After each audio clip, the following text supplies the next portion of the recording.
Hey everyone, एक बार फिर से वेलकम है आपका क्लाउड कक्षा में। Manjeet Rawat your online instructor. Recently हमने स्टोरेज की एक आपको वीडियो प्रोवाइड की थी जिसमें डिस्क्राइब किया था कि गैप क्या होता है सैन एंड नैस स्टोरेज के केस में। तो उम्मीद है कि आपको वो प्रॉपर तरीके से समझ में आ गई होगी। उसी स्टोरेज पार्ट को थोड़ा सा आगे बढ़ाते हैं और शेयर स्टोरेज में एक सबसे इंपॉर्टेंट टॉपिक के बारे में बात करने वाले हैं। Basically the protocol that can help us to make a connection between our share storage to any computer which is available in environment. So basically आज हम बात करने वाले हैं what is iSCSI, right? iSCSI के बारे में कंप्लीट इन्फॉर्मेशन प्लस एक इसका लैब देखेंगे कि कैसे हम अपने रियल इन्वायरमेंट में iSCSI प्रोटोकॉल के जरिए डेटा को शेयर करते हैं, नॉट डेटा, स्टोरेज को शेयर करते हैं एक सिस्टम से दूसरे सिस्टम में। सबसे पहले तो डिस्कस कर लेते हैं iSCSI है क्या। सो iSCSI समझने के लिए थोड़ा सा हिंट दे देते हैं। It is correlated to the share storage और यू नो दैट हर एक ऑर्गेनाइजेशन के लिए शेयर स्टोरेज मैंडेटरी है। मान लेते हैं ये अपने पास स्टोरेज है और मल्टीपल कंप्यूटर्स लगे हैं, मे बी ESXi या वर्चुअल मशीन या फिर आपने हाइपरवाइजर पे VM वगैरह क्रिएट कर रखा है। ये सभी सिस्टम आपके पास अवेलेबल है and this one is our storage device. ये अपने पास एक स्टोरेज डिवाइस है जिसकी कैपेसिटी अप्रॉक्सीमेटली आप बोल सकते हैं कि फॉर एग्जांपल 100 TB के आसपास इसमें स्पेस अवेलेबल है एंड सभी मशीनें एक ही स्विच से कनेक्टेड है, राइट? एक सेंट्रल स्विच आपने लगा दिया, सेंट्रलाइज डिवाइस लगा दिया जिसको आपने हर एक सिस्टम से कनेक्ट करा रखा है लाइक दिस। एंड नाउ आप यहाँ से अपने बेस मशीन से, मीन्स स्टोरेज से, दिस इज आवर स्टोरेज, आप अपने स्टोरेज से कुछ स्पेस डिस्ट्रीब्यूट करना चाहते हैं एज पर द रिक्वायरमेंट। मान लीजिए ये अपने पास सिस्टम है जिसकी IP एड्रेस हमने 192.168.1.10 रख रखी है। शेयर स्टोरेज की IP एड्रेस हमने यहाँ पे डिफाइन कर रखा है 1.15 एज इट इज़। किसी की 20 IP एड्रेस है, किसी का 25, किसी के 30, किसी के 35 IP एड्रेस। ये सभी अलग अलग सिस्टम हैं जो आपस में कम्युनिकेट कर रहे हैं because they all are connected to the same switch. अब आप देखिए यहाँ पे सभी मशीनें एक दूसरे से कोऑर्डिनेट कर रही हैं। अब 100 TB में से कुछ स्पेस की रिक्वायरमेंट है। क्लाइंट 10 ने .1.10 ने रिक्वेस्ट की कि can you please provide me 2 TB of space. 100 TB में से 2 TB का स्पेस इसको चाहिए क्योंकि इसे कुछ एक्टिविटी परफॉर्म करनी है रियल इन्वायरमेंट में। सो बेसिकली शेयर स्टोरेज क्या करता है, आप जितनी भी रिक्वेस्ट करेंगे, जितनी भी डिमांड करेंगे, अगर यहाँ पे अवेलेबल है तो वो आपको क्या करेगा, छोटे से पीस में, you can say that logical unit number learn create करेगा, पीस ऑफ आवर स्टोरेज तैयार करेगा और उस पीस ऑफ स्टोरेज को असाइन कर देगा इस पर्टिकुलर IP एड्रेस के ऊपर। Clear? This is the agenda. और इस स्पेस को, ये 2 TB के स्पेस को डिस्ट्रीब्यूट करने में जो बैकएंड की बात करें तो बैकएंड में हमारा काम करता है SCSI which is consider as a iSCSI। तो अभी हम आपको ले चलते हैं डायरेक्टली अपने सेटअप पे और एक प्रैक्टिकल दिखाते हैं कि कैसे आप iSCSI के जरिए स्पेस को डिस्ट्रीब्यूट करने का काम करते हैं, राइट? तो बेस मशीन पे ही हम कनेक्ट करेंगे। यहाँ पे हम डिस्क mgmt.msc और अभी हमने रीडायरेक्ट कर दिया है अपने बेस मशीन पे, जिसमें से डिस्क 0 223 GB, डिस्क 1 लगभग 1 TB का स्पेस था इसमें, और एक मैंने पेन ड्राइव लगा रखी है। Let me remove the pen drive.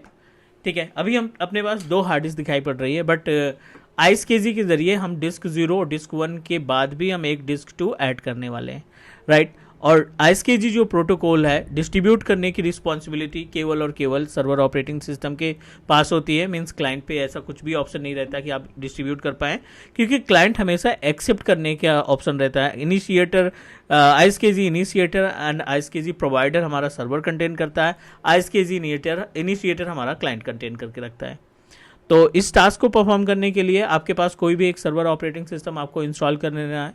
2008, 2012, 2016, 2019 कोई भी एक सर्वर ऑपरेटिंग सिस्टम आप इंस्टॉल कर लेंगे एंड उस सर्वर के ज़रिए आप iSCSI डिस्ट्रीब्यूट कर सकते हैं। iSCSI के थ्रू जो भी स्पेस आप डिस्ट्रीब्यूट करना चाहते हैं डिस्ट्रीब्यूट कर सकते हैं। पहला स्टेप क्या कहता है कि आप सर्वर मैनेजर ओपन करेंगे, ऐड रोल एंड फीचर्स पे जाएंगे, नेक्स्ट करेंगे और यहाँ पे आपको एक रोल दिखाई पड़ेगा which is consider as a file and storage services. File and storage services को एक्सपैंड करेंगे तो आपको एक ऑप्शन मिलेगा iSCSI टारगेट सर्वर का। आप इसको चेक मार्क कर देंगे। अभी हम iSCSI पढ़ रहे हैं तो iSCSI को चेक मार्क किया, नेक्स्ट किया एंड इंस्टॉल। पहले स्टेप में इस सर्विस को आपको एक्टिवेट करना होगा, बिकॉज विदाउट एक्टिवेशन आप कोई भी स्पेस डिस्ट्रीब्यूट नहीं कर पाएंगे। तो ये हमारा पहला स्टेप होगा कि आप अपने सर्वर ऑपरेटिंग सिस्टम में जो भी क्लाइंट इन्वायरमेंट से जुड़ा हुआ है उस मशीन पे जा करके ISKG के प्रोटोकॉल को इंस्टॉल करेंगे, एंड आफ्टर दैट इस प्रोटोकॉल के ज़रिए हम अपने स्पेस को डिस्ट्रीब्यूट करने का काम करेंगे एक मशीन से दूसरी मशीन पे। Clear? This is our agenda. ये अपने पास एजेंडा है, ये टॉपिक है जिसमें हम प्रॉपर तरीके से चेक करने वाले हैं कि कैसे टास्क परफॉर्म होता है। वेट कर लेते हैं थोड़ा सा क्योंकि still is in progress. Meanwhile हम इसकी IP एड्रेस को वेरीफाई कर लेते हैं। IP कॉन्फ़िग सर्वर की IP एड्रेस 185 और हमारा जो बेस मशीन है उसकी IP एक बार वेरीफाई कर लीजिए। CMD IP config 192.168.1.2 IP address इसकी है। दोनों के बीच में कम्युनिकेशन वेरीफाई कर लेते हैं। Ping space 192.168.1.185। चलिए अभी ये अपने पास रिप्लाई दे रहा है। It means that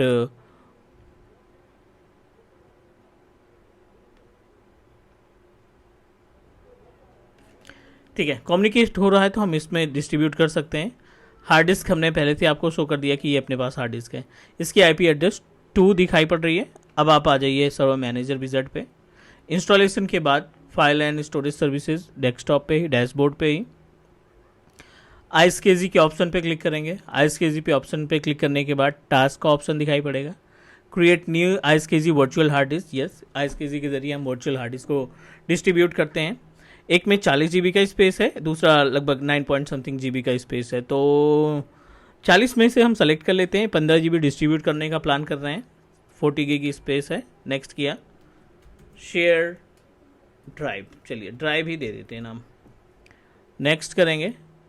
how much space you want to distribute? 15 GB का स्पेस हम डिस्ट्रीब्यूट करना चाहते हैं। नेक्स्ट ISKG टारगेट टेस्ट, कोई सा भी नाम दे सकते हैं यहाँ पे। अब यहाँ पे उस क्लाइंट की इंफॉर्मेशन देनी है जिसको आप डिस्ट्रीब्यूट करना चाहते हैं स्पेस। तो अपने केस में कई सारे मेथड हैं। IQN के जरिए शेयर कर सकते हैं। नेम के जरिए DNS अगर आपने कॉन्फ़िगर कर रखा है, IP एड्रेस कॉन्फ़िगर कर रखा है, या MAC एड्रेस, इन चारों में से कोई सा भी ऑप्शन आप सेलेक्ट कर सकते हैं जो भी आपको बेटर लगे। लाइक अभी हम अपने केस में IP एड्रेस सेलेक्ट कर रहे हैं, तो अपने क्लाइंट की IP एड्रेस चेक किया था अभी थोड़ी देर। जिसको डिस्ट्रीब्यूट करना है उसकी IP एड्रेस प्रोवाइड कर देंगे 1.2। ओके करेंगे, नेक्स्ट करेंगे, नेक्स्ट करेंगे एंड क्रिएट। तो अभी हमने क्या किया, 15 GB स्पेस प्लान किया है अपने सर्वर मशीन से डिस्ट्रीब्यूट करने के लिए, और आई थिंक ये कंप्लीटेड भी है।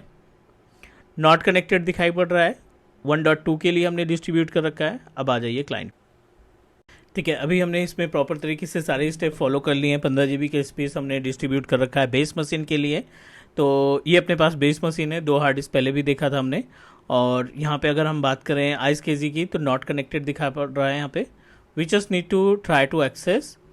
और एक्सेस करने के लिए आपको क्या करना पड़ेगा, अपने बेस मशीन में आएंगे, ISKG टाइप करेंगे। ISKG इनिशिएटर का पॉइंट आ जाएगा। अब आप यहाँ पे जो प्रोवाइडर है, तो प्रोवाइडर अपने पास क्या है, 185 सर्वर की IP एड्रेस हम यहाँ पे असाइन कर देंगे एंड क्विक कनेक्ट। इमीडिएटली आपका कनेक्ट हो चुका है और डन करेंगे। अब आप देखेंगे कि यहाँ पे 15 GB का स्पेस आपको सक्सेसफुली दिखाई पड़ रहा है। एज इट इज़ अगर सर्वर मैनेजर के विज़ार्ड की बात करें और यहाँ पे अगर हम इसको ओपन करते हैं और पेज को रिफ्रेश करते हैं, तो ये ऑप्शन आपका कनेक्टेड दिखाई पड़ रहा है। तो सक्सेसफुली हमने ISKG प्रोटोकॉल की मदद से एक स्पेस, एक हार्ड डिस्क ब्लॉक के साइज में स्पेस को डिस्ट्रीब्यूट किया अपने क्लाइंट कंप्यूटर के लिए, and client able to access properly. New simple volume, and इसको आप क्रिएट करिए, फॉर्मेट करिए। जो भी डेटा आपको रखना है, जो भी डेटा इसमें इस्टेब्लिश करना है, वो डेटा आप मैनेज कर सकते हैं।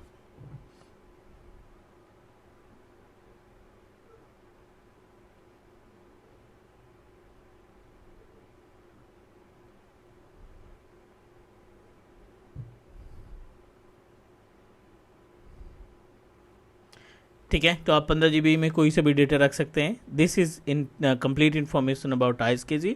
डिस्क 0, डिस्क 1 एंड डिस्क 2 अब यहाँ पे देखिए नहीं लग रहा है कि हमारी ये वर्चुअल हार्ड डिस्क है, बट ISKG प्रोटोकॉल के जरिए हमने इसको असाइन किया। तो उम्मीद है गाइस कि आपको ये सभी स्टेप प्रॉपर तरीके से समझ में आ गया होगा।